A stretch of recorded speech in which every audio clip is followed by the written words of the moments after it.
ஏன் அது சொல்லணும் அவசியம் இல்லை. கொலை மிரட்டல், குலைக்கிற நாய் கடிக்காதுங்கிற மாதிரி. நீங்கள் ரெடினா பண்ண ரெடியா சார்?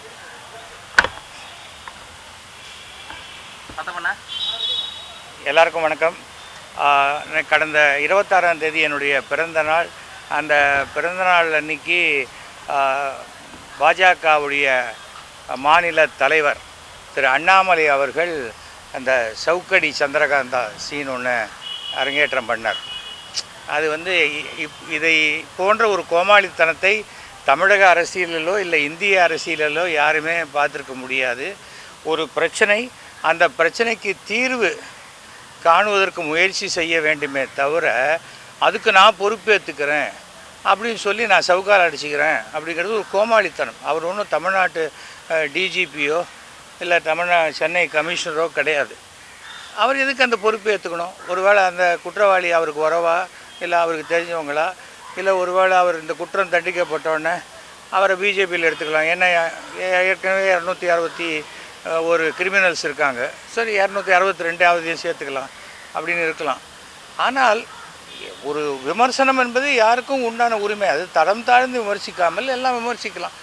இந்த சவுக்கடி தான் ஒரு தலைவருக்கு தகுதியான ஒரு இடம் என்றால் தமிழ்நாட்டில் நடிகர் எம்எஸ் பாஸ்கருக்கு தான் பாஜக தலைவர் பதவி கொடுக்கணும்னு நான் சொன்னேன். அவர் தான் நல்லா ஆடிக்கினே சவுக்கால் அடிச்சுக்கிறார் ஒரு படத்தில், ரொம்ப சிறப்பாக பண்ணியிருப்பார்.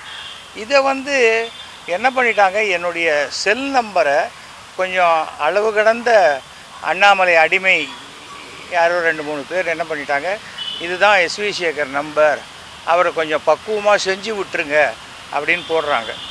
அதாவது சோஷியல் மீடியா இருக்குது, என்ன வேணால் பேசலாம்ங்கிறத தாண்டி அடுத்தவருடைய தொலைபேசி எண்ணை அவர் அனுமதி இல்லாமல் போடுவது சட்டப்படி குற்றம்.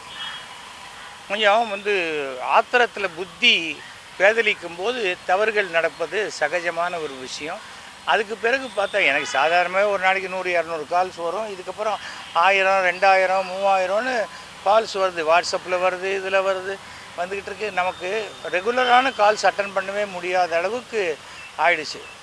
சரி, நான் என்ன பண்ணேன், நம்ம சிலதெல்லாம் மேனேஜ் பண்ணோம். இதெல்லாம் சகஜம். ஏன்னா நானே பொது வெளியில் என்னுடைய நம்பரை கொடுத்துருக்கேன். ஏன்னா யாருக்காவது ஏதாவது உதவி தேவைப்படணும். அன்றைக்கி ஒரு டைரக்டர் ஒருத்தருக்குடைய ஹார்ட் அட்டாக் வந்துருச்சு.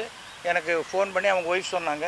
காலத்தில் 7 மணிக்கு சொன்னாங்க. 8:30 மணிக்குள்ளே அவரை ஓமந்தூராரில் அட்மிட் பண்ணி இமீடியட்டாக அவருக்கு ட்ரீட்மெண்ட் கொடுத்தோம். அந்த மாதிரி உதவி செய்வதற்கு தான் என் நம்பரை கொடுத்துருக்கேனே தவிர யார் வேணால் என்னை திட்டுங்கடான்னு சொல்கிறதுக்கு இல்லை. ஸோ இது தெரிஞ்சுக்கணும். ஒரு ரிட்டையர்டான